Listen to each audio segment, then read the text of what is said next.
Fascist Awami লীগপন্থী একটি পরিবারের মাধ্যমে আলোকবালী ইউনিয়ন বিএনপির আহ্বায়ক কমিটি গঠনের অভিযোগে প্রতিবাদে সভায় উপস্থিত সবার প্রতি কৃতজ্ঞতা প্রকাশ করেন আলোকবালী ইউনিয়ন বিএনপির সাবেক সভাপতি বীর মুক্তিযোদ্ধা জনাব শাহ আলম চৌধুরী।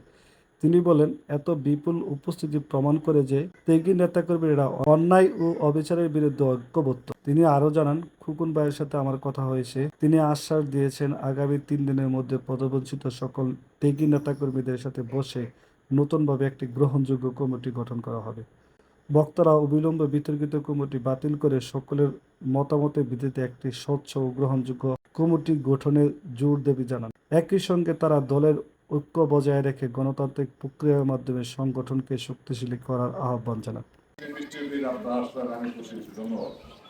এবং আপনারা আমরা যে উপলক্ষে পড়ছি এখানে এটা তো শুনছেন যে তারা বহিষ্কৃত পার্টি দিয়ে তারা কমিটি গঠন করছে এবং দুপুরবেলা খোকন ভাই আমার ফোন করছে যে ভাই কমিটির মিটিং রাখেন। এখন আমি আগামী 3 দিনের মধ্যে আপনাদের ডাক করতেছি, আপনাদের ডাকবো, আমরা কয়েকজন নিয়ে আসবেন, আসলে আমরা কমিটি দুইজন যাবো না, আমি আর বেশি কথা বলবো না, এই নিউজ শেষ করবো।